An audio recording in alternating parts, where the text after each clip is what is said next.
It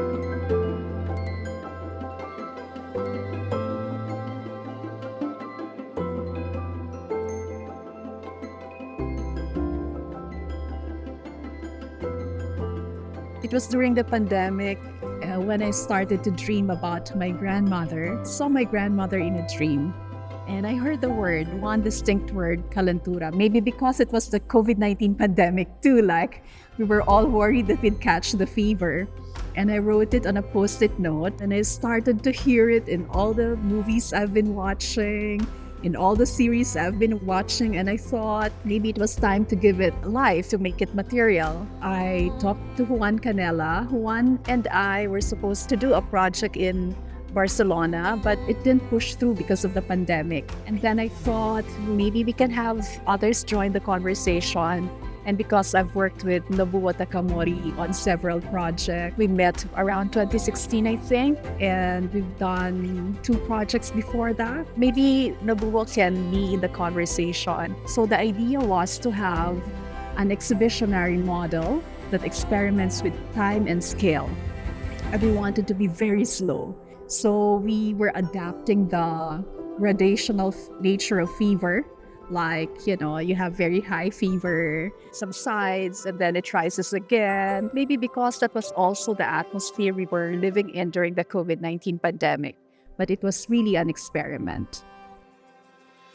I work with Juan at the Contemporary Art Museum in Panama when I came into the project, because it so happens that our structure of work, or the way in which we work, is that we do a lot of collaboration as curators in the museum. Juan is the chief curator of the museum, and I'm a senior curator at the museum. So we do a lot of collaborative projects because that has kind of become the way in which we work in the institution. A lot of the projects that we do, we almost never sign them just one of us. So that's how I came into the project, and then met Tessa and Nobuo. The exhibition previously had other lives. We had a smaller version of the show in Panama and in the Philippines as well that was called Fever Dream. And we organized that 2 years ago in a smaller space that we have at the museum. And then we all came in contact for the first time with Nobuo as well. All those initial conversations happened there, and we shared a lot about the things that we had in common despite being so far apart and so far away from each other. And through those conversations, just like Tessa had with Juan at the beginning, we learned all of those common points and understood how those shared histories kind of like seeped into our way of understanding our place in the world. 一开始就是 Tessa 馆长跟我提到这个计划嘛，那我就觉得很有趣，因为刚好想要做的这种跟热或是热带性有关系的一个题目，本来就扣合我的一个研究内容。在讨论的过程中，还是用英语来当主要的沟通语言，而在那个过程里面，我们就发现英语有很多的限制。其实这一次的展览你会发现，譬如说在面对台湾观众的界面，我们就故意用台湾腔的华语，热属人，或者是在跟大家讨论的时候，其实也会发现，好像台语比较有一些形容词可以去讲。在这个过程中也回应到我们一开始想要讲，其实在温带国家，他们因为对于热不是这么的了解，所以他们对热这件事情，其实它有一个 discrimination 也好，或者是一个因为不了解而引起的一种误用或挪用也好，这个不只是视觉文化，甚至是很深层的在语言中、文字中，我们也可以看到这样子的差异。所以我觉得这次蛮高兴，就是可以去制作一个真的所谓的，不完全说是南方观点，而是说热带、亚热带观点的一个展览。So when I was writing the text, I thought maybe the exhibition is an attempt to break a fever. When you break a fever, it means that you get past the critical threshold. I would imagine a fever is a malady, it's an affliction, but it's also a kind of an awakening or arousing. I mean, you are made aware that something is wrong with the body, that it's fighting something. And if you break that fever, the higher your chances of probably living a longer life or surviving. And I think it also has to do with how art can function in that society. What can contemporary art do? Art can sharpen our attention, but it is something that should happen through the senses. So we feel heat. The more interesting art helps us to tune our senses. But we also have to ask, what kinds of attentional modes do we want to encourage through art? We want to mimic the attention that is demanded of us by our technologies like our gadgets, or do we want a slower, a deeper kind of attention? And maybe we can ask, what do we notice? How do we notice? Why do we notice differently? And how does noticing shape the way we think? Are we able to think for ourselves independently? I think when we also talk about heat, we also talk about our local politics, which is like fickle like the weather. It can change anytime. During the colonial period, Jose Rizal wrote about the indolence of the Filipinos, but he argued that, it's not innate to Filipinos. It's because of colonial oppression that we are perceived as lazy. When you're in the tropics, when it's very hot, you don't work 8 hours a day. It says that nature compensates for the heat. So a 1 hour work would be equivalent to an 8-hour work day for someone who lives in the temperate regions. So he says that, there are attributes that are not innate to a people. They are caused by forces beyond the individual. And these can be systemic. And I would imagine that is also the way we can think of resilience. Resilience is not innate to us. It's a means of adaptation and survival. And now that we have this latest iteration of the project, it has, I've come to realize that, we adapt and survive. And our relationships to heat would be probably premised on survival. I think for us in Panama in particular, because obviously in Central America there's many different types of climate, but in Panama in particular, something that happens is that the heat and the physical temperature that we're surrounded with, I think very much conditions the way in which we pace ourselves, the way in which we rest as well, the way in which we are. This heat that surrounds us always puts us in a constant state of emergency and having to improvise in our daily life. For example, we speak really fast in Spanish, and I think that has to do with the condition of our surrounding.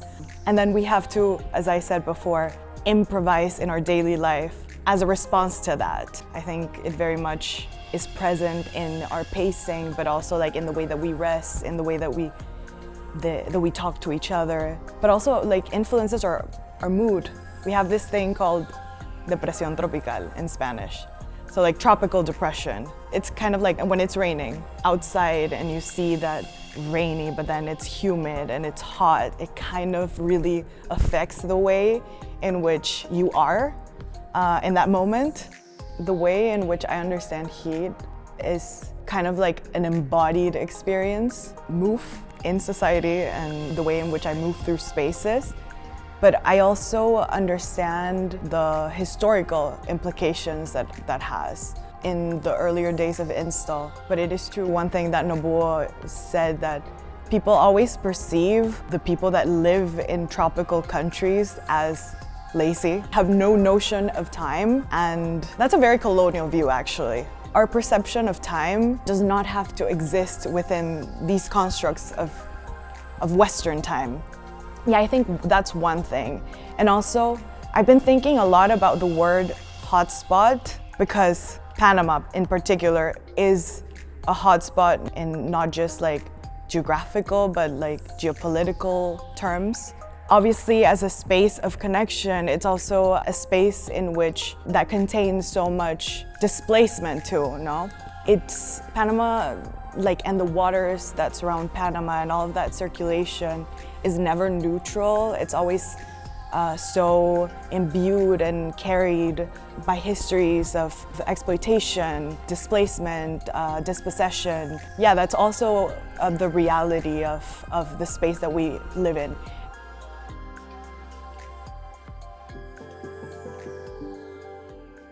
It came to me that maybe around March that I selected works that were rather subdued, and they all had faint sounds in them, very faint, soft sounds and faint movements and things that we do not readily notice. I want the audience to notice things that are not readily apparent. In the roster that I have, there will be the songs of lyrebirds and the structures of language, the presence of the wind, the presence of sound, the presence of the city by way of sound.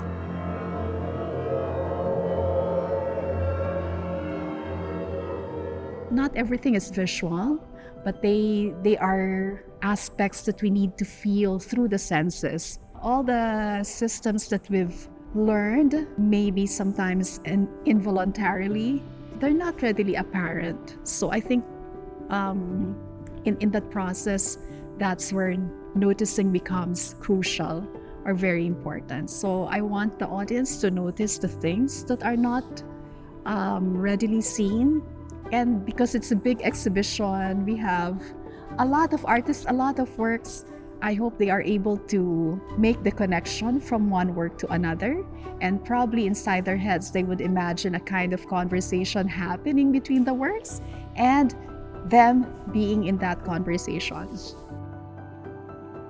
我们在选件的时候，比如说像 Tessa， 她虽然 base 在菲律宾，但是她的选件也有扩及到南欧。同样，我也会看整体来说，就是好像缺了哪个区域的艺术家，所以我也有选像保加利亚或者是非洲的一个艺术家来补助我们想要做的这个全球热带的一个完整性。我觉得这些作品之间其实它都会有一些共同，比如说原住民背景的艺术家，或者是有一些作品它是跟音乐性，或者是跟神话的故事跟谚语有关系。因为我们在处理我们的环境，比如说农业的产业或者是疾病的经验的时候，它很自然的就必须要透过所谓的口传知识，一些语言上面的谐音梗啊、巧思啊、变体啊，去描绘这些东西。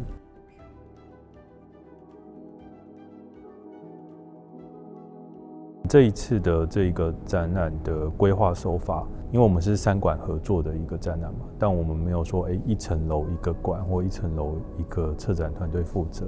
我们觉得所有的艺术家的名单要混合在一起，才有办法创造我们要展现的那种对话的一个形式。但是还是会有每一层楼的一个特色上的一个差异，比如说 A 展厅会比较多，有点像是跟过去的一种对话，所以我们会有像是 Veronica 原住民视角的一个手编的一个作品，或者是我们也把中美馆的典藏作品拿出来。那我觉得那部分其实蛮重要的，因为我们可以看到就是前辈艺术家他们在诠释夏日的时候，怎么样透过油画跟胶彩来讲述这个题目。那到了 B 展间，因为空间的一个特性，所以我们会比较多的这个录像艺术作品。那在里面就可以看到这个，比如说像是巴拿马的 Ana Mendes， 他在讨论当初美国占领这个运河区的一个历史背景，然后怎么样造成巴拿马在地理跟情感上面的一个分裂。